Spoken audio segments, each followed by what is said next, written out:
सुरु गरौँ ल, ठिक छ। प्रधानमन्त्री, सबभन्दा पहिले त यो समयको लागि हामी आभार व्यक्त गर्छौँ।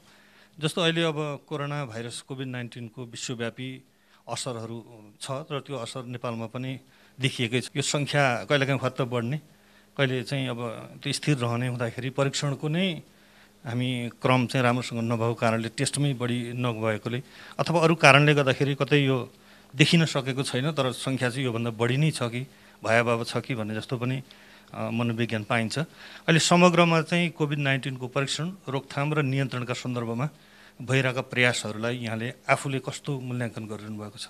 कोरोना भाइरस अथवा जसलाई कोभिड-19 पनि भन्ने गरेका छन्, त्यो आज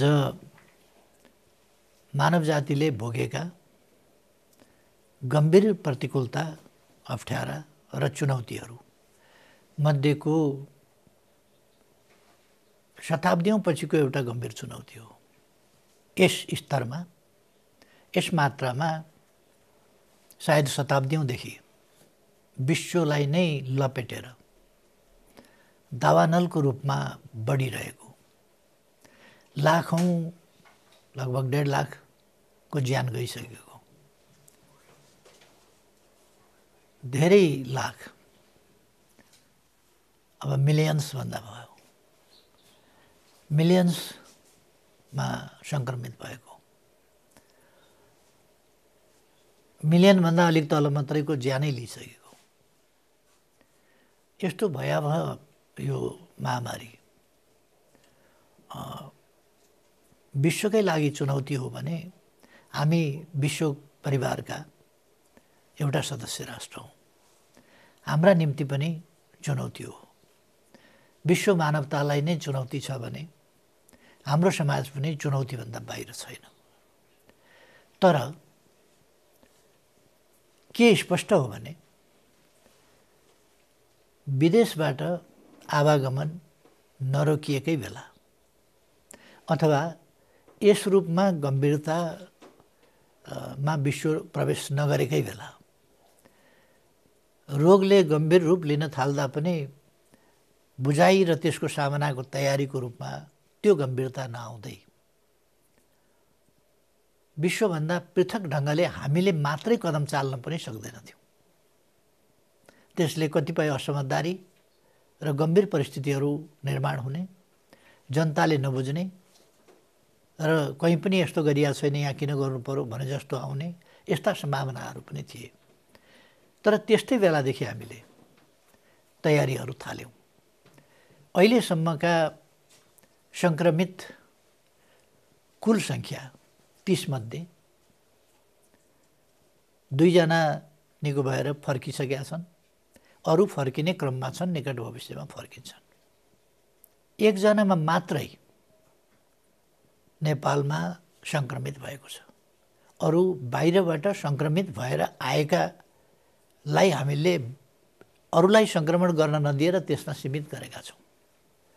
हो, आशंका छ अन्यत्र सङ्क्रमित छ कि अझै केही त्यस्तो सङ्ख्या अथवा हाम्रै जनसङ्ख्यामा यहीँ आएर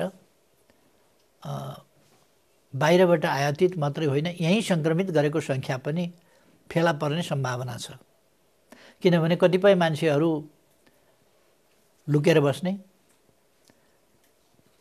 हिजो मात्रै पनि फेला पर्यो लुकेर बसेका मानिसहरू र एकैपल्ट एकै ठाउँ बसेका मानिसहरू, लुकेर बसेका मानिसहरूमा 12 जनाको सङ्क्रमित अथवा पोजिटिभ पाइनु, त्यसले केही गम्भीर सङ्केतहरू गर्छ। यो त जनस्तरको चेतनाले पनि देखाएको छ। केही मान्छे विभिन्न कारण हुन सक्छन्, तर पर्याप्त सचेत नभएको देखिन्छ, त्यसै कारण त लुकेर बस्छन्। यो रोग लुकाइन सक्ने रोग होइन, बरु लुक्यो भने झन बढी विस्फोटक भएर आउने रोग हो यो। किन लुकेपछि अरू मान्छेहरूको सँगको सम्पर्क सम्बन्ध, सामाजिक दूरी पनि कायम नहुने, अनुशासन पनि त्यो पालना नहुने जस्ता कुराहरूले त्यसलाई सङ्क्रमणको रूपमा फैलिँदै जान र अरूलाई पनि लपेट्न सजिलो अनुकूल वातावरण प्रदान गर्छ। यस्ता कुराहरू हामीले देखेका छौँ। त्यसकारण केही देखिन सक्छ, अरू पनि सम्भावना त्यो छ, अहिले नकार्न सकिँदैन। तर अहिलेसम्म जति आएको छ बाहिरबाट आएको छ, हामी कहाँ जम्मा सङ्क्रमित 1 जना। विश्वमा यस्तो रेकर्ड अहिलेको समयमा भन्ने हो भने दुर्लभ नै भन्नुपर्छ। हाम्रोमा कसैले पनि यस रोगबाट ज्यान गुमाउनु परेको छैन र हाम्रो ध्यान कसैलाई पनि ज्यान गुमाउने स्थिति नबनोस्, राम्रो उपचार हामी प्रबन्ध गर्न सकौँ र हरेक जोस कसैलाई पनि चाहे बाहिरबाट सङ्क्रमित भएर आएका हुन् अथवा यहाँ आएर सङ्क्रमित भएको होस्, कसैले पनि जीवन गुमाउनु नपरोस्। त्यसका निम्ति हामी अहिलेसम्म सफल छौँ। दोस्रो, हामी सङ्क्रमणको सङ्ख्या बढ्न नपाओस्, सङ्क्रमित हुन नपाउन् मान्छेहरू भनेर हामीले लकडाउन जस्ता कुरा, सामाजिक दूरी अपनाउनु पर्ने जस्ता कुराहरू र अरू स्वास्थ्य सम्बन्धी सतर्कता, विश्व स्वास्थ्य सङ्गठनका निर्देशन, मापदण्ड, विभिन्न देशका अनुभव र हाम्रा आफ्नै पनि सिकाइहरू, अनुभवहरू, किन यो त हाम्रा पुर्खाले पनि सिकाएको कुरा होइन, पुर्खाले पनि देखाएको कुरा होइन, यो त एकदम नयाँ कुरा हो। त्यसकारण यसको तयारी, पूर्वाभास पनि कसैलाई थिएन।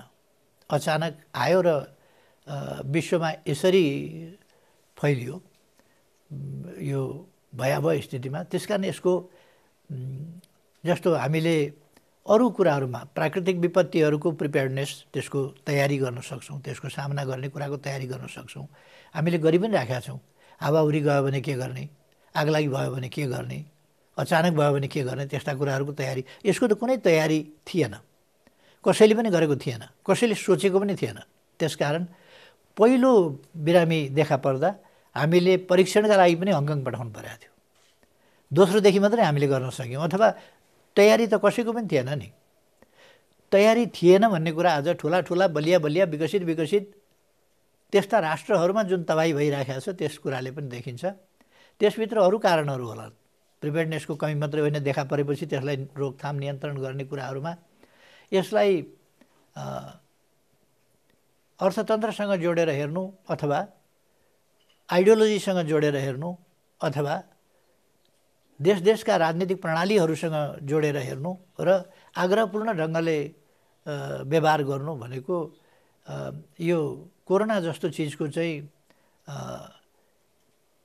भेदभावपूर्ण, सचेत, योजनाबद्ध या विवेक चेतना प्रयोग गरेर आउने रोग होइन यो। त्यसकारण यसको जडधर्म हुन्छ, यसले छुट्याउँदैन, यसलाई आइडियोलोजीसँग मतलब छैन, प्रणालीसँग मतलब छैन, यसले समाजमा के असर पर्छ, यसलाई चाहिँ अलिकति जोगाउनुपर्छ कि यसलाई हेर्नुपर्छ कि भन्ने छैन। यसले एकमेष हो, यो एउटा डढेलो जस्तो हो जसले भेदभाव नगरिकन पोल्छ। यसले ठुला साना पनि भन्दैन, धनी गरिब पनि भन्दैन, ओहदाका पनि भन्दैन, अरूलाई पनि भन्दैन, आगोले कसैलाई पनि पोल्न छोड्दैन। हो त्यस्तै हो यो। त्यसकारण यस्ता कुराहरूको आधार हुनुपर्ने थिएन र बढी क्षति त्यसरी पनि भएको होला। विश्वले फरक ढङ्गले सोच्न, फरक ढङ्गको स्वास्थ्य प्रणाली र अरू प्रणालीहरूमा पनि विचार गर्नुपर्ने हुनसक्छ। मैले धेरै अगाडिको आफ्नो सम्बोधनमा पनि भनेको थिएँ, नयाँ विश्व प्रणालीको यसले माग गरेको देखिन्छ। अब यो कोरोनाको सामना गर्ने सन्दर्भमा पनि विश्व एकता, राष्ट्रका बिचमा राष्ट्रिय एकता चाहिन्थ्यो र हामी यस मामलामा काफी सतर्कता हाम्रो परिणामले पनि देखाएको छ। हामी सतर्क छौँ र हामी यसलाई नियन्त्रण, रोकथाम र उपचारका काममा सफलतापूर्वक अगाडि बढ्छौँ। रामजी, जस्तो अब यहाँले भन्नुभयो कि नयाँ विश्व प्रणाली नै को स्थिति पनि आउन सक्छ र कोरोना भाइरसबाट मुक्त भइसकेपछिको विश्व कस्तो रहन्छ अहिले नै आकलन गर्न मुस्किल छ भन्ने एउटा विश्लेषण त छँदैछ। नेपालकै सन्दर्भमा यसको अवस्था अब कसरी अगाडि बढ्ला र हामीले यसलाई चाहिँ कसरी नियन्त्रण गरौँला अनि कसरी हामी अगाडि बढ्न सकौँला भन्नेमा यहाँको आकलन कस्तो छ? यसले विकराल रूप लिन नेपालमा सक्दैन। हामीले विकराल रूप लिन नदिनका लागि लकडाउन गरेका छौँ, सामाजिक दूरी अपनाउने कुरा गरेका छौँ, जनतामा स्वास्थ्य सम्बन्धी चेतना अभिवृद्धि गर्ने अभियान चलाएका छौँ र सीमा र प्रवेशद्वारहरू सबै प्रकारका इन्ट्री पोइन्ट्स प्रवेश बिन्दुहरू र सिमानाका प्रवेश बिन्दुहरू अथवा सिमानाको कुनै पनि ठाउँबाट प्रवेश गर्न नदिने नीति लिएका छौँ। त्यसो हुँदाखेरि सङ्क्रमित व्यक्तिहरू लुकीछिपी प्रवेश गर्ने कुरा यद्यपि छँदैछ। लुकीछिपी प्रवेश गर्ने कुरा पनि हामीले भरसक रोक्ने र त्यस्तो मान्छेहरूलाई नियन्त्रणमा लिने, क्वारेन्टाइनमा राख्ने, परीक्षण गर्ने र क्वारेन्टाइनको अवधि सिद्धिएपछि मात्रै घर जान दिने र त्यसमाथि पनि सतर्कता कायमै राख्नुपर्छ भन्ने कुराहरूमा सजग गराउने ती कामहरू हामीले गरेका छौँ। त्यसर्थ हामीले परीक्षणलाई तीव्रता दिएका छौँ। 77 जिल्लामा परीक्षणका साधन स्रोत, जनशक्ति, उपकरणहरू र सबै कुरा उपलब्ध गराएका छौँ, पुगेको छ अहिलेसम्ममा। र सबै ठाउँमा हामी खोजिकन बाहिरबाट आएका मानिसहरू वा तिनका सम्पर्कमा भएका मानिसहरू र सङ्क्रमितहरूको सम्पर्कमा आउने सम्भावना भएका मानिसहरू, उनीहरू सबैलाई हामीले परीक्षण गरिरहेका छौँ। यो धेरै फैलिने सम्भावना छैन, यसले हामीलाई झुक्याउन सक्दैन। अर्को कुरा, हामीले अर्थतन्त्रमा नोक्सान पर्छ भनेर मान्छेको मानवीय मूल्य, महत्ता, जीवनको महत्त्व र मानिसलाई बचाउनु पर्ने कुरा, मानिस बच्यो भने न अर्थतन्त्र काम लाग्छ, मानिस बच्यो भने न सम्पन्नता काम लाग्छ। त्यसकारण मानवीय मूल्यलाई पहिलो महत्त्व, जीवन रक्षा पहिलो, त्यस कुरामा हामीले ध्यान दिएको हुनाले हामी अर्थतन्त्र त यसपल्ट अलिकति धक्का लाग्यो भने अर्को वर्ष उठाउन सक्छौँ। यसपल्ट मरेको मान्छे अर्को वर्ष जगाउन सक्दैनौँ। यसपल्ट यसबाट बालबालिकाहरू अलपत्र पर्ने, टुराटुरी हुने भयो भने तिनलाई आमाबाबु हामी दिन सक्दैनौँ। बुढाबुढीहरू, ज्येष्ठ नागरिकहरू, उहाँहरूले आफ्ना सहारा गुमाउनु हो भने हामी फेरि सहारा उपलब्ध गराउन सक्दैनौँ। त्यसकारण हामीले मानिस बचाऊ, जनता बचाऊ, मानिस बचाऊ पहिलो कुरा हो, यसलाई ध्यान दिएका छौँ। यसमा हामी राजनीति गर्दैनौँ र यो राजनीतिभन्दा माथिको कुरा हो। यसमा हामी अर्थतन्त्रको नाफा घाटाको कुरालाई प्राथमिक महत्त्वमा राख्दैनौँ।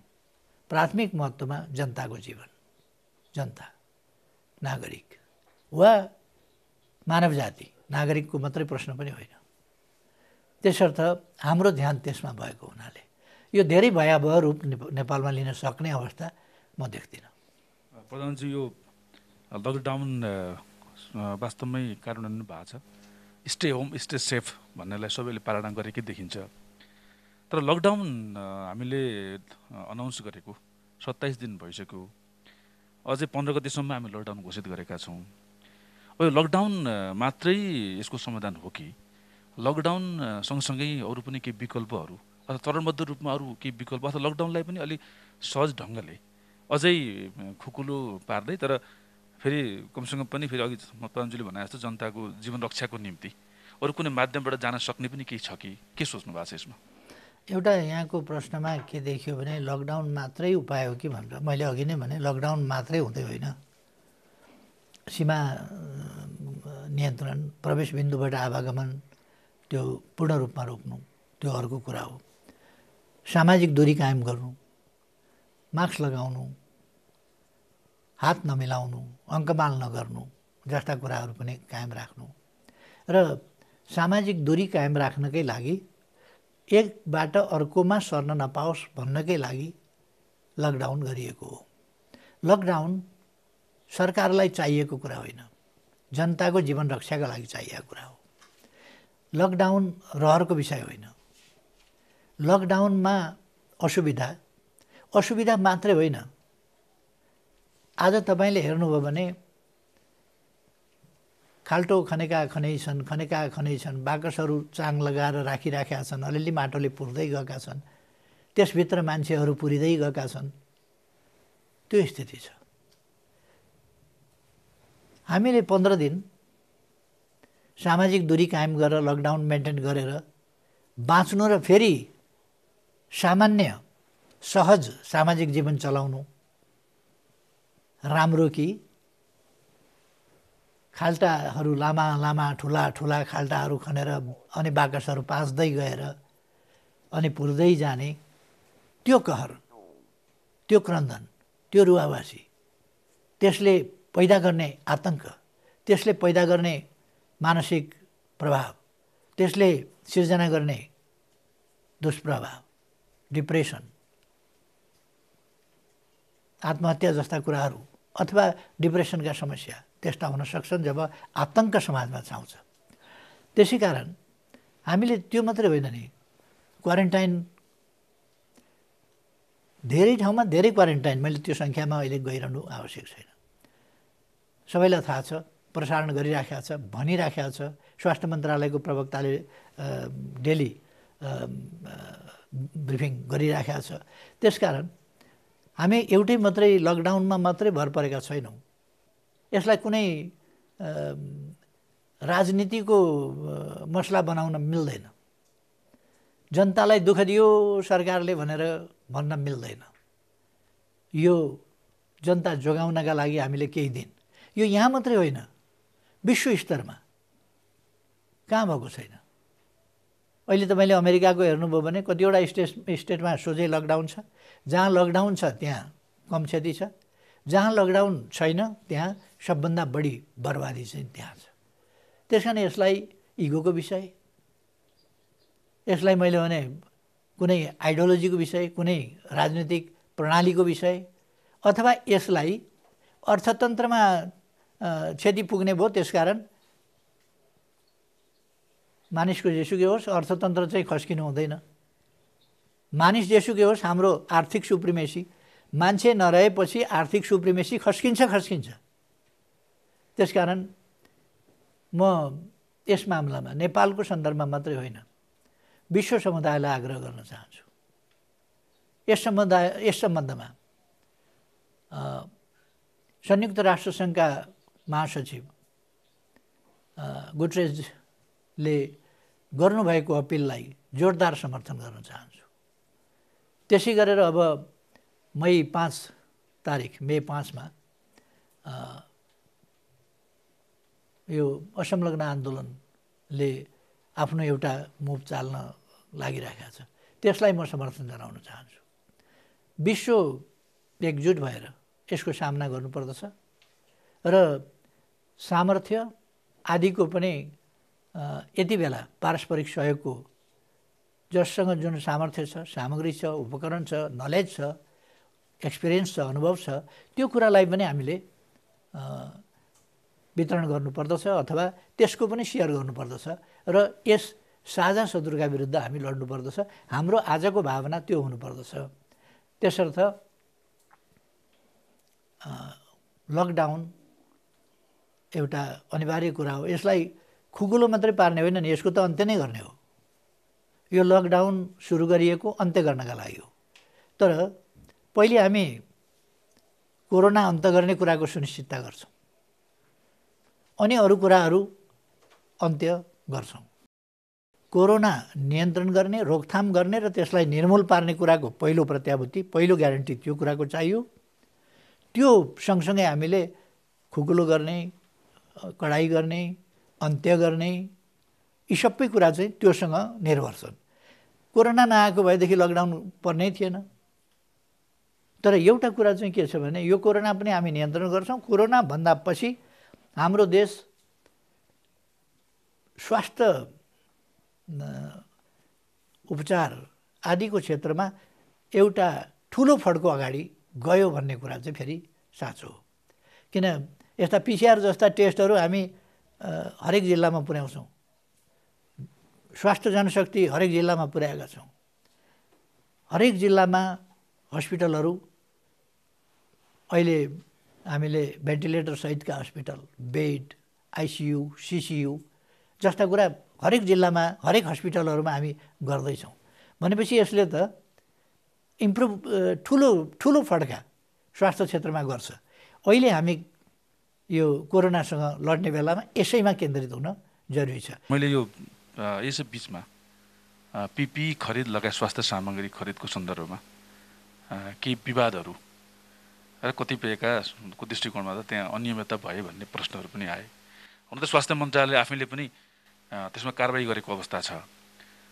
यो यस्तो अनियमितताको सन्दर्भ आइरहँदा यसलाई कसरी लिनु भएको छ, यस र सँगसँगै औषधिहरूको व्यवस्थापनको पार्टमा, किन त्योसँग जोडिएको हुनाले कसरी बुझ्नु भएको छ, के गर्दै हुनुहुन्छ यसमा अलिक बुझ्न चाहेको। कतिवटा होटलमा तपाईँ पस्नुभयो भने त्यहाँ एउटा धुन बजिराखेको हुन्छ।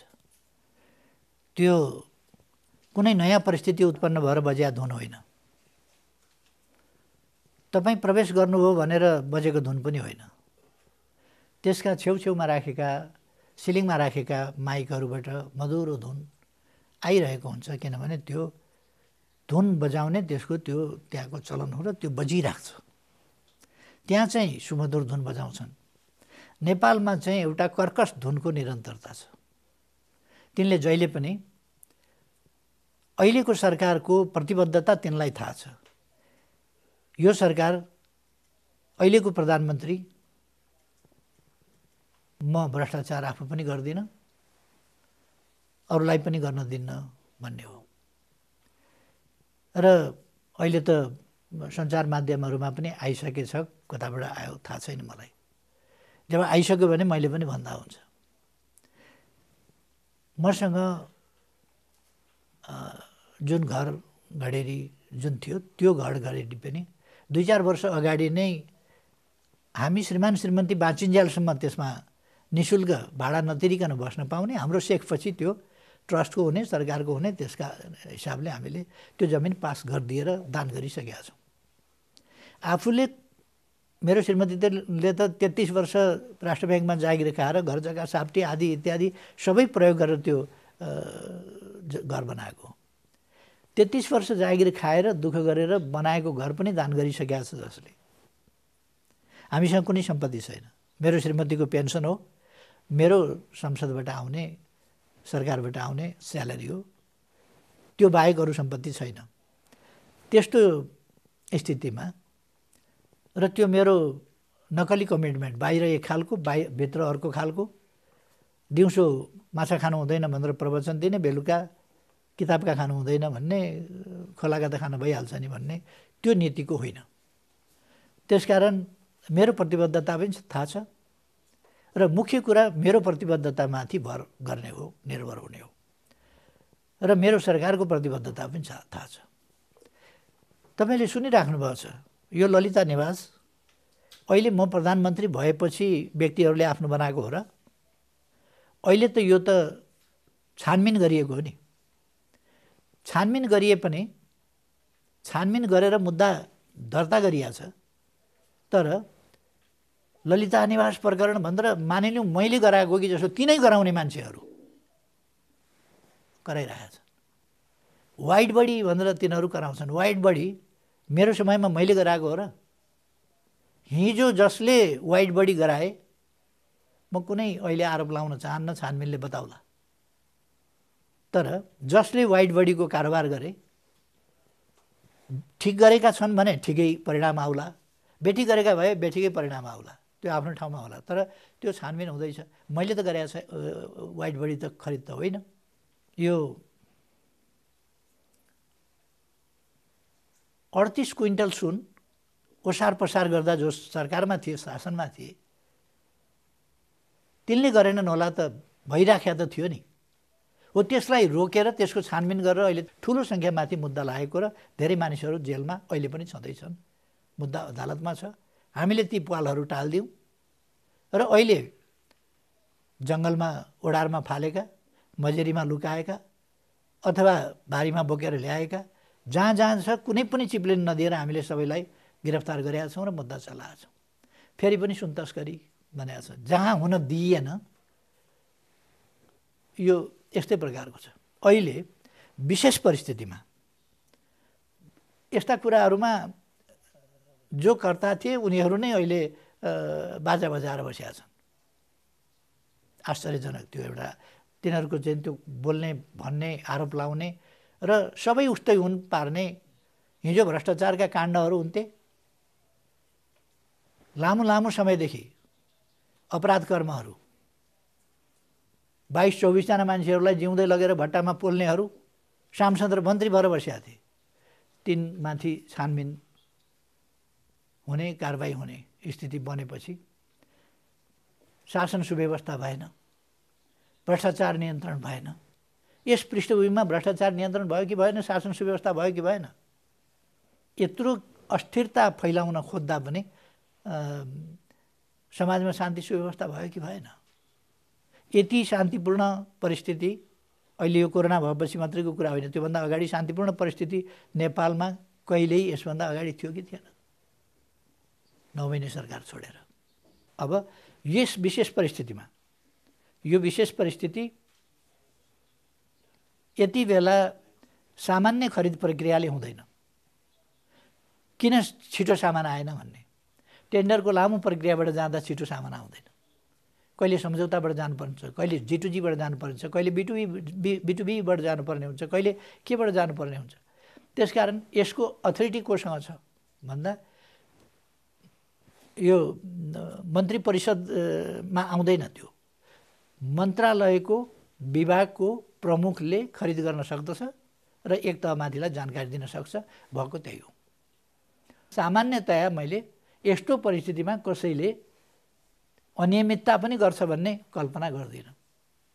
कोरोना भाइरसबाट यस्तो देश चाहिँ नै आक्रान्त भएको बेला कसैले अनियमितता गर्छ भन्ने कुरा गर्न सक्दिनँ। तर प्रचार गर्नेहरूले मलाई जोडेर, मेरो नाम जोडेर थुप्रै खालका प्रचार गरे। त्यसकारण मैले अघि भनेको थिएँ, कहीँ केही धुनहरू लगातार बजाउने चलन हुन्छ। नेपालमा केहीहरू लगातार धुन बजाएर बसेका छन्। धुन कर्कश धुन, त्यस धुनको नाम चाहिँ हो कर्कश। त्यो कर्कश धुन बजाएर बस्नेहरूको हल्लाको पछाडि नलाग्न, अनियमितता भएको छ भने कारबाहीबाट कोही पनि छुट्दैन। तर जेमा पनि अनियमितता भन्ने कतिले के भन्छन्, मुख नभएको मान्छे हुन्छ र भनेर। मुख छ भन्दैमा जे पनि त्यही खाँदैन मान्छेले भन्ने तिनले थाहा पाए हुन्थ्यो। पेट नभएको मान्छे हुन्छ र भन्छन्। पेट मान्छेको हुन्छ, तर पेट छ भन्दैमा जे पनि खाने त्यस्तो मानव जातिले गर्दैन। त्यो कुरा तिनले थाहा पाए हुन्थ्यो। र यस देशमा भ्रष्टाचार नगर्ने, अनैतिक बाटो नहिँड्ने र साँच्चै देश बनाउने सङ्कल्प बोकेका मान्छेहरू पनि हुन्छन् र छन् भन्ने कुरा तिनले यसो बुझे पनि हुन्थ्यो। यी हल्लाहरू यो अभियानमा भ्रम सिर्जना गर्ने, जनता बर्गल्याउने, अल्मल्याउने र यस कोरोना विरुद्धको अभियानलाई पनि असफल पारेर मान्छे मरुन् केही छैन, तर सरकारलाई असफल देखाउन पाइयोस् भन्ने अत्यन्त अनुपयुक्त खालको त्यस्तो मनसायबाट उत्पन्न भएका प्रवृत्ति र अभिव्यक्तिहरू हुने। छानबिन गरेर दोषी भए कारबाही गरिन्छ, कोही उम्किन पाउँदैन। तर जेमा पनि काम गर्न नदिने, हतोत्साहित गर्ने, त्यस प्रकारका कुराहरू। अब म चाहिँ त जिन्दगीभरि यस्ता कुराहरूको सामना गरेर आएको हुनाले यस्ता कुराहरूले मलाई सतर्क बनाउँछ, मलाई अझ दृढ सङ्कल्पित बनाउँछ र मलाई कमजोर पार्न सक्दैन। प्रमुख प्रतिपक्षले पनि यो कोरोना नियन्त्रणमा अलिकति भूमिका खोजे जस्तो देखिया छ भने कतै चाहिँ यो उच्चस्तरीय संयन्त्रको पनि कुरा उठ्यो विगत केही दिनमा। तर यहाँ आफैले पनि अब त्यो संयन्त्र चाहिँदैन, सरकारभित्रैका संयन्त्रहरूले राम्रोसँग काम गरिरहेछन् भन्नुभयो। यो बिचमा चाहिँ यसलाई के हो तपाईँको धारणा चाहिँ? विश्वका कुनै देशमा सरकारलाई मार्गदर्शन गर्ने, सरकारभन्दा माथि बसेर उच्च स्तरीय संयन्त्र बनाएर त्यस मार्फत सरकार गाइड गर्ने त्यस्तो कुनै पनि प्रकारको सरकार भएका ठाउँमा कहीँ संसारमा बनेको छ मैले पढ्दाखेरि त देखाएको छैन, मैले गुगल सर्च गर्दा पनि भेट्दिनँ, अन्त पनि देख्दिनँ म, कहीँ पनि छैन। सरकार बनेपछि त्यो सरकारको कर्तव्य हो। दोस्रो कुरा, नेपालमा 2/3 सरकार छ, म्यान्डेट प्राप्त सरकार छ र यसले आफ्नो कर्तव्य निर्बाध पालना गर्दछ। तेस्रो कुरा, सरकारले सबै राजनीतिक दलहरू, सङ्घ संस्थाहरू, नागरिक समाज, सबै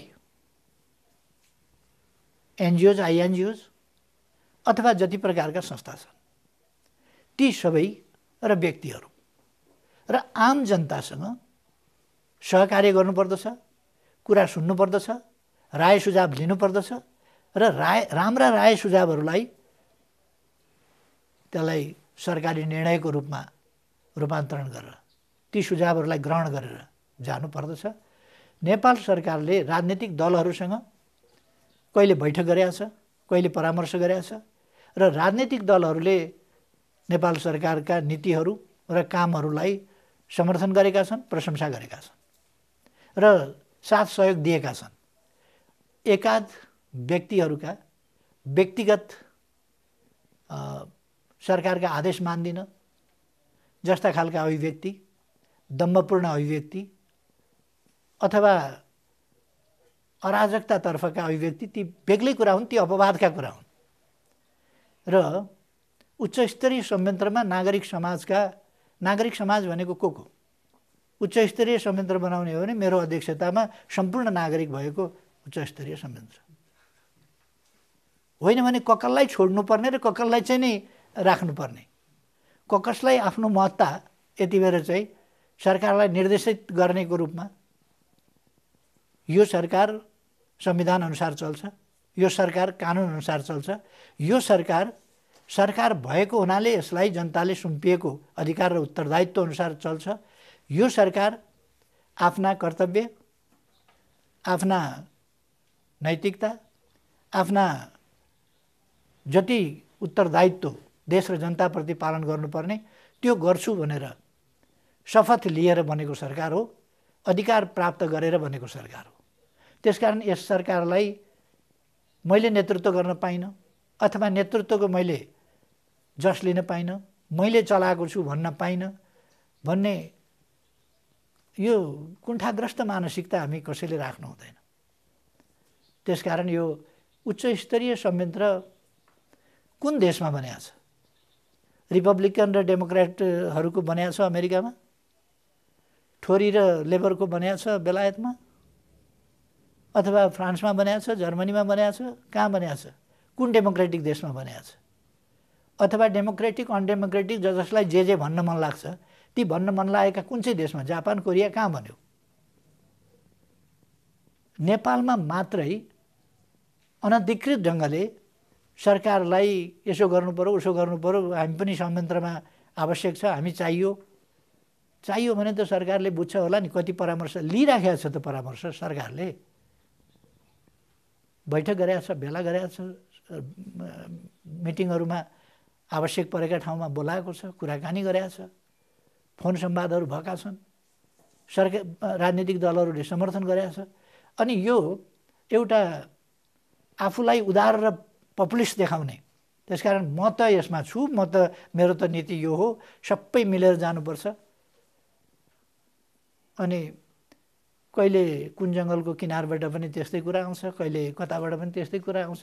यस्ता कुराहरूको खासै अर्थ नभएको कुरा म साथीहरूलाई निवेदन गर्न चाहन्छु। परामर्शज्यू, यहाँले लकडाउन सरकारको रहर होइन, जनतालाई बचाउन हो भनिसक्नु भएको छ। जस्तो यो लकडाउनको अवधि लम्बिँदै जाँदाखेरि चाहिँ कतिपय विभिन्न हाम्रो भारतबाट पनि नेपाल आउनुपर्ने श्रमिक मजदुरहरू र असङ्गठित क्षेत्रमा रहेका, स्वदेशमै रहेका तर सहरबाट गाउँ जानुपर्ने मजदुर गरिबहरू पनि लामो यात्राको दूरी पार गरेर कष्टपूर्ण रूपमा चाहिँ घर फर्किन गइरहेको, चाहिरहेको, त्यसमा केही हाम्रा सरकारहरूको बिचमा चाहिँ केही अन्यलहरू पनि भएकोहरू पनि देखिएको छ। यसलाई चाहिँ कसरी व्यवस्थापन गर्ने सोच्नु भएको छ?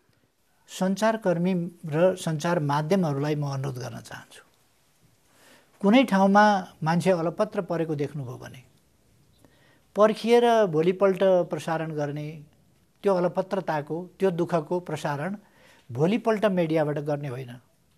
हेलो सरकारको नम्बर त उहाँहरूलाई थाहा होला, त्यसमा बताइदिए हुन्थ्यो। उहाँहरूले निन्दाको फेरिस्त, गाली गलौजको फेरिस्त भन्दा सरकारको कुनै निकायमा यस्तो छ यसको व्यवस्था होस् भनेर एउटा टेलिफोन गरिदिए हुन्थ्यो। रचनात्मक ढङ्गले त उहाँहरू प्रस्तुत हुनुहुन्न, समस्या समाधानका लागि त उहाँहरू प्रस्तुत हुनुहुन्न र त्यो बिजोगसँग रमाइलो गर्ने खालको ढङ्गले उहाँहरू प्रस्तुत हुनुहुन्छ। किन बताउनुहुन्न? अघिल्ला दिन मान्छेहरू अलपत्र हिँडेको राति खिचेको फोटो भोलिपल्ट 5:22 बजे अपलोड गरियो। अघिल्ला दिन राति खिचेको फोटो, अघिल्ला दिन बेलुका खिचेको फोटो, भिडियो फोटो भोलिपल्ट 5:22 मा अपलोड गरियो। त्यति बेलासम्म त्यसको व्यवस्था जनताले दुःख पाउनु पर्ने थिएन, व्यवस्थापन भइसक्थ्यो, तर सरकारलाई थाहा भएन। त्यस्तो स्थितिमा मेरो आग्रह छ, अनुरोध छ, सरकारलाई जानकारी गराउनुहोस् न। सिसिएमसीमा 20 जना मानिसहरू 24 घण्टा स्ट्यान्ड बाई छन् टेलिफोन लिएर। नेपाल टेलिभिजनले बरु एउटा निश्चित समय लिइदिनुहोस्, यति बेला अथवा बिहान एकपल्ट बेलुका एकपल्ट लिइदिनुहोस् कि यति बेला चाहिँ हामी तपाईँहरूका कुरा सुन्छौँ, समस्याहरू सुन्छौँ र समाधानका लागि पहल गर्छौँ। त्यो कुरा रिपोर्ट आएपछि त्यो रिपोर्ट टेलिभिजनले लिन किन पर्यो भन्दाखेरि मान्छेहरूले त्यो हेर्छन्। हेर्ने भएको हुनाले त्यसबाट, नत्र भने टेलिफोन नम्बर उनीहरूले कसरी थाहा पाउने भन्दा टेलिभिजन चाहिने रहेछ। टेलिभिजनबाट बिहान एकपल्ट सुनिदिनुहोस्, लामो कुरा नगर्नुहोस्, के समस्या हो ठ्याक्क सुन्नुहोस्, टेलिफोन नम्बर लिनुहोस्। मान्छेहरू सडकमा देखिन्छन्। सरकारले थाहा पाउने बित्तिकै सडकमा मान्छे देखिँदैन, किनभने त्यसको व्यवस्था सरकारले तत्काल गर्छ। जहाँ पुगेको थाहा पाइयो त्यहीँ भोकाएका होलान् भनेर खाना बनाएर खुवाएर तिनको व्यवस्थापन जे गर्नुपर्ने सरकारले गरेको छ, उपयुक्त व्यवस्थापन गरेको छ। धादिङबाट मान्छे निस्किन्छन् र आफ्नो जिल्लातिर जान्छन्, बिचमा प्रकट हुन्छन् मान्छे। एउटा पत्रकार चाहिँ त्यहाँ कसरी पुगिसक्छ? त्यहाँको प्रहरीलाई थाहा छैन, त्यहाँको सिडिओलाई थाहा छैन, तर मान्छे हुर्र निस्किएर गन्तव्यतिर लाग्दा पत्रकारलाई चाहिँ थाहा हुन्छ र काठमाडौँबाट क्यामेरा बोकिओरिकन पुग्या हुन्छ उहाँ। कसरी? रहस्यपूर्ण छैन र? त्यहाँको सिडिओलाई सोद्धाखेरि थाहा छैन त्यो कुरा, त्यहाँको प्रहरीलाई थाहा छैन, किनभने मान्छे झुरुप्प जम्मा भए फुरेर निस्किएर हिँडे। जब सरकारले थाहा पाउँछ त्यति बेला तिनको व्यवस्थापन गरेको छ। यदि औपचारिक अनौपचारिक क्षेत्रका मान्छे, रोजगारी गुमाएका मान्छे कोही पनि छन् भने सरकारको जानकारीमा आउने बित्तिकै तिनको प्रबन्ध सरकारले गर्छ। सरकारले यसको प्रबन्धमा कुनै कमी राख्दैन। त्यसकारण सरकारको जानकारीमा नल्याउने र प्रचारको माध्यम बनाउने, सरकार विरोधको एउटा अस्त्र बनाउने, यो अस्त्र बनाएर खेलेर हिँड्ने विषय होइन, मानवीय संवेदनशीलताको विषय हो। र त्यही उद्देश्यबाट हो भने सरकारलाई जानकारी गराइदिन म सबैलाई आग्रह गर्न चाहन्छु। सरकारले यसको उचित प्रबन्ध तत्काल गर्छ, खाने बस्ने प्रबन्ध गर्छ। अब यो सामान्य अवस्था त होइन, त्यसकारण आवागमन उत्तिकै भइरहने कुरा, असुविधामा पर्दै नपर्नुपर्ने अथवा पर्दै नपर्ने जस्तो खालको स्थिति अलिक सम्भव छैन। त्यसर्थ म के भन्न चाहन्छु सरकारको तर्फबाट भने जनताका समस्याहरू यथोचित ढङ्गले, लकडाउन त हुन्छ नै, तर जनताका समस्याहरू हेरेर ती समस्या समाधान गर्न सधैँ सरकार तत्पर हुन्छ। पहिलो कुरा मैले बिमारीको सन्दर्भमा, कोरोनाको सन्दर्भमा पनि भनेको छु, जनताको जीवन रक्षा पहिलो कुरा हो। त्यसकारण जनताको जीवन रक्षा रोगले होस् वा भोकले होस्। अहिले रोगले मर्न त बेग्लै कुरा, भोकैले मरिने भयो भन्ने त्यस्तो स्थिति होइन, किन सरकारले मर्न दिँदैन। अहिले राहत बाँडिएको छ, कति पर्नेले पाएका छन्, कति नपाउनु पर्नेले, तर पनि राहत बाँडिएको छ र लगभग 76-80 करोडको राहत हामीले बाँडिसकेका छौँ। त्यसकारण अनि त्यो राहत बाँडेको चाहिँ के गरे त हामीले? नाटक मञ्चन गरे हो र? त्यो यथार्थमा गरिएको कुरा हो। त्यसर्थ नेपालमा आपूर्ति व्यवस्था पनि ठिक छ। हामी काम दिन तयार छौँ। अहिले पनि समूहमा एउटा ग्रुपमा बसेर एउटा अरूसँग इन्टरेक्सन आउने जाने नगरिकन त्यसरी बसेर यदि अलपत्र परेका छन् भने त्यो कमाउने ठाउँ पनि रोजगारीको अवसर पनि दिन्छौँ र त्यो अनुसारको स्यालेरी पनि दिन्छौँ। त्यस्तो गर्न नसकेकालाई खाने बस्ने प्रबन्ध गर्छौँ, उपचारको प्रबन्ध गर्छौँ। त्यसकारण सरकारले त्यो गर्छ। प्रधानमन्त्रीज्यू, भर्खरै हजुरले भने जस्तै लकडाउन र आपूर्तिका दुईटा कुरा आए। अब अचानक जुन सङ्क्रमणको दर बढ्यो हिजो अस्ति केही दिनमा, त्यसले लकडाउनलाई अझै कडा गर्नुपर्ने स्थिति पनि छ भने मान्छेहरू जुन सुरुमा आकलन गरेका थिए अब यो लकडाउन केही हप्ता जाला भनेर, जुन खाद्यान्न रासन पानीको व्यवस्था अब त्यो पनि सकिने क्रमतिर छ कतिपय परिवारमा। म्हणजे यस्तो अवस्थामा अब आपूर्ति व्यवस्था पनि मिलाउनु पर्ने, लकडाउन पनि टाइट गर्नुपर्ने छ भनेपछि सरकारले चाहिँ त्यो आपूर्ति व्यवस्थालाई चाहिँ कसरी म्यानेज गर्ला? अब आपूर्ति व्यवस्थाका लागि विभिन्न ठाउँमा हामीले खरिद केन्द्रहरू त्यस्ताहरू तयार गर्छौँ र यसबिचमा हामीले मूल्य वृद्धि हुन दिएका छैनौँ। हामीले इन्डक्सन चुलोतिर बढी प्रेरित गर्न खोजेका छौँ, विद्युततिर। त्यसले एक त काठमाडौँको जनसङ्ख्यामध्ये बाहिर मानिसहरूले 12 लाख मानिस गए भने पनि सरकारी आँकडामा त्यो सङ्ख्या अलिक पुग्दैन। त्योभन्दा अलिक कम सङ्ख्यामा मान्छे बाहिर गएको देखिन्छ। तर पनि 6-7 लाखभन्दा बढी मान्छेहरू चाहिँ उपत्यकाभन्दा बाहिर गएका छन्। यसबिचमा अनौपचारिक ढङ्गले पनि 1000-1200 जसो मान्छेहरू बाहिर गएका छन् र ग्यासको खपत स्वाभाविक रूपमा घटेको छ र ग्यासको खपत घटेपछि सिलिन्डरहरू खाली नहुने र सिलिन्डरमा ग्यास भर्ने स्थिति नहुने भएको हुनाले ग्यासको स्टक रहने अनि ट्याङ्करहरूले पर्खिनुपर्ने, किनभने स्टोरमा राख्ने ठाउँै छैन। त्यसो भएपछि स्टोरले डिपोहरूमा पुर्याउनै सक्दैन, किनभने त्यहाँ खाली नै छैन। ग्यास फिल गर्ने, रिफिल गर्ने ठाउँहरू तिनीहरूमा गर्न सक्दैन। त्यसो भएको हुनाले ग्यासका कतिपय ट्याङ्करहरू चाहिँ वेटमा हुनुपर्ने खालको स्थिति छ। त्यो आपूर्तिमा कमी छैन। सब्जी, दाल, चामल आदिको आपूर्तिमा कमी छैन र अहिले लेकाली भेगमा जहाँ अलिक अप्ठ्यारो हुने हो त्यहाँ पनि गहुँ, जौ वा र आलुहरूको यति बेला नै बाली फसल उठाइन्छ। त्यसकारण ती ठाउँहरूमा पनि अहिले चाहिँ अनिकालको स्थिति अथवा खाद्यान्न नभएको स्थिति होइन। कहीँ अब 3-4 महिनालाई मात्रै पुग्ने गरी उत्पादन हुन्छ भने पनि यति बेला चाहिँ उठाउने समय भएको हुनाले 3-4 महिनालाई त त्यो भर्खर उठाएको बाली त छँदैछ। त्यसकारण त्यस्तो अप्ठ्यारो छैन। हामीले सबै जिल्लाहरूमा स्टक लगेर राखेका छौँ। यस देशमा हुने खानेको सरकार होइन, सबै जनताको, सबै नेपालीको सरकार छ। त्यसकारण गरिब, निमुखा, अशक्त सबैको, मजदुरको, किसानको, श्रमजीवीको सबैको सरकार भएको हुनाले आधारभूत बाँच्ने स्थिति हामीले किन जनता आवास कार्यक्रम चलाएका छौँ, किन बस्तीहरूलाई सुरक्षित ठाउँमा ल्याउने भनेका छौँ, किन फुसको छाना भएका ठाउँमा टिनको छाना दिने भनेका छौँ, किन भूकम्प जाँदाखेरि पुनर्निर्माणको कामलाई गतिका साथ अगाडि बढाएर आवास उपलब्ध गरायौँ। त यो सबै कुरा यसभन्दा अगाडि थियो र? यसभन्दा अगाडि त थिएन। कसैको घर आगलागी भयो भने, कसैको घर भत्कियो भने सरकारले हेर्थ्यो। कोही गरिब भएर घर छैन भने सरकारले हेर्थ्यो। यही सरकार आएर सुरु गरे होइन?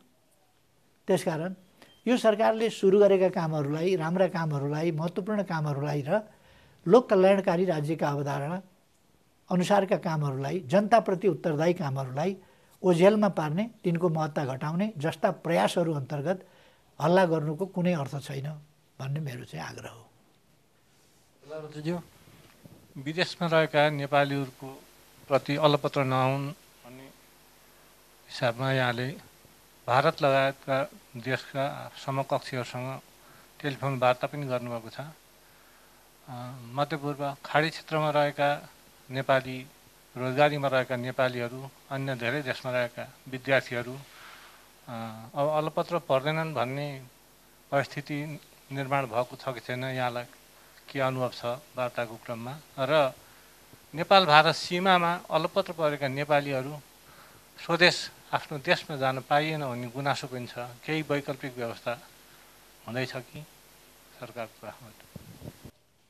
भारत सरकारले हाम्रा 2186 जना मानिसहरूलाई खाने बस्ने प्रबन्ध गरेका थियो। होटलमा गएर लगेर राख्छौँ, तपाईँहरू होटलमा गएर बस्नुहोस्, सीमा सिल छ, बन्द छ, त्यसकारण तपाईँहरूलाई अब नेपाल सरकारले पनि प्रवेश गर्न दिँदैन, हामी पनि छोड्न सक्दैनौँ, तपाईँहरू बस्नुहोस् भनेर होटलमा बस्नुहोस् भन्दा नबसेर 10 गजामा बस्ने, अलिकति सामाजिक दूरी कायम राखेर बस्नुपर्छ तपाईँहरू भन्दा होइन हामी एकै ठाउँ बस्छौँ भन्ने र त्यहाँ सीमा क्षेत्रमा आएर चाहिँ लम्पसार परिदिने। त्यसो गरेपछि हामीले त्रिपाल टाङ्दिया छौँ, त्यहाँ बस्नेका लागि ओतको व्यवस्था गरेका छौँ र खानाको व्यवस्था गरेका छौँ। अलपत्र कसरी परे? त्यो पुगेन भने होटल बन्दोबस्त छ, होटल खाली छ, ठिक छ, होटलमा बस्न भनेको छ। होटलमा राख्छु भन्दा होटलमा नजाने र 10 गजामा लाइन लागेर बस्ने सुत्ने, यो परिस्थिति नबुझेर उहाँहरूमध्ये भारतमा सङ्क्रमण फैलिराखेको छ, उहाँहरू कहाँ दिनै पछि मान्छेहरू थपिँदैछन्, ती मान्छे सँगै बस्नुहुन्छ र ती मान्छे गाउँ गाउँमा जान पाउनुहुन्छ। मेरो घर जान नपाउने, घर परिवारको स्नेह यति बेला यस्तो उम्लिएको छ, देशभक्ति यस्तो उम्लिएको छ, मेरो देश जान नपाउने, विद्वानहरू कोरोना नफैलिएकोमा चिन्ता जाहेर गर्दै अनागरिक बनाउन पाइन्छ, देश फर्किने अधिकारबाट वञ्चित गर्न पाइन्छ भनेर ठुला ठुला विद्वानहरू, कानुनविदहरू, पूर्व न्यायमूर्तिहरू यस्ता कुराहरू चाहिँ प्रोभोकिङ ढङ्गले उठाउने। यो परिस्थिति र यसका उद्देश्यहरू बुझेर आग्रहहरू फ्याँक्नुपर्छ कि बुझ्दै नबुझिकन अरू कुराहरू त्यस लाइटबाट, त्यस गाइडेन्सबाट अरू कुराहरू कतिपय कुराहरू आउने, अनि यो देशको परिस्थितिसँग सरकारलाई सहयोग पुर्याउनेसँग अथवा यो कोरोना भाइरस नियन्त्रण गर्ने कुरासँग कति सम्बन्धित छ? खाने बस्ने प्रबन्ध गरिएको छ, तर त्यसअनुसार बस्न मान्नु पर्यो नि। किन त्यहाँ त्यो सुदूरपश्चिममा इपी सेन्टर हुन खोजिरहेको छ? हामी त्यसलाई इपी सेन्टर हुन दिँदैनौँ, हामी त्यहाँका जनतालाई जोगाउँछौँ, त्यहाँ सङ्क्रमण फैलिन दिँदैनौँ र एकजना सङ्क्रमित भनेको पनि त्यही हो। त्यसकारण त्यो हुन नदिनका निम्ति हामीले कडाइ गर्नुपर्छ र अन्तर्राष्ट्रिय सीमा नेपालमा लकडाउन, नेपालमा कोरोना सिद्धिएपछि अथवा सिद्धिने क्रममा लकडाउनको रिल्याक्सेसन अथवा त्यसको अलिकति नरमीपन आउन सक्छ अथवा लकडाउन हट्न सक्छ। तर भारतसँग हाम्रो आवागमनको हिसाबले कोरोना भाइरसको स्थिति भारतमा के हुन्छ त्यसलाई नहेरिकन सीमा खोल्न सकिँदैन। त्यसो गर्ने बित्तिकै हामीले यो नेभर एन्डिङ यो प्रोसेस कहिले पनि टुङ्गिँदैन, यो चलिरहेको छ, मान्छेमा फैलिरहेको छ, यो कुरा हामी हुन दिन सक्दैनौँ। हाम्रो पोजिसन त्यो। अब अर्को कुरा के भने अन्तर्राष्ट्रिय उडानहरू, अन्तर्राष्ट्रिय आवागमन आदि कुराहरू विश्वमा जबसम्म यो कोरोना हामीले देख्यौँ नि, अलिकति आवागमन आदिलाई विश्वले समयमै रोकेको भए विश्वव्यापी रूपमा यो फैलिन सक्ने थिएन। तर केही हुँदैन, आवागमन चालु राख्नुपर्छ। आवागमनको हक भन्दा भन्दै अवस्था यो पुग्यो। आवागमनको हक हो नि मान्छेको, त्यो हक यति बेला संविधान पल्टाएर बस्ने, संविधान बुझ्छ कोरोनाले, त्यसले पढेको पनि छैन, त्यसले पढ्दा पनि पढ्दैन, भनेको पनि सुन्दैन। अनि तपाईँले संविधान पल्टाएर के गर्नुहुन्छ? कोरोना नियन्त्रण गर्ने विधि अपनाउनुपर्छ। कानुन पल्टाएर के गर्नुहुन्छ? यति बेला नियन्त्रण गर्ने विधि अपनाउनुपर्छ। प्रधानमन्त्रीज्यू, समग्र कोभिड-19बाट चाहिँ बाहिर निस्कनको निम्ति पब्लिकलाई केही, जनतालाई कसैलाई केही अपिल गर्न चाहनुहुन्छ कि? नेपाली जनताले जुन अत्यन्तै ठुलो समझदारी देखाउनु भएको छ, परिस्थितिलाई बुझ्नु भएको छ र सरकारसँग एकताबद्ध ढङ्गले काँधमा काँध मिलाएर सुदृढ समर्थन गरेर साथ सहयोग सरकारलाई गरेर कोभिड-19का विरुद्धको, यो कोरोना भाइरस विरुद्धको लडाइँमा हरेकले सिपाहीको भूमिका खेलेर अगाडि बढ्नुभएको छ। यसका निम्ति म सम्पूर्ण नेपाली दाजुभाइ दिदीबहिनीहरूलाई हार्दिक धन्यवाद भन्न चाहन्छु। हामीपट्टि सद्भाव राख्ने, सहानुभूति राख्ने, सहयोगी भावना राख्ने र हाम्रा नागरिकहरूलाई आफ्नै नागरिक सरहको व्यवहार उपलब्ध गराउँछु भनेर आश्वस्त पार्ने, त्यसको प्रत्याभूत गर्ने विभिन्न राष्ट्रका सरकार प्रमुखहरू, राष्ट्र प्रमुखहरू, उहाँहरूलाई पनि म हार्दिक धन्यवाद भन्न चाहन्छु। ती देशहरूप्रति कृतज्ञता जाहेर गर्न चाहन्छु र म आम दाजुभाइ दिदी बहिनीहरूप्रति अत्यन्तै कृतज्ञताका साथ आभार व्यक्त गर्दछु। साथीहरूलाई धेरै धेरै धन्यवाद।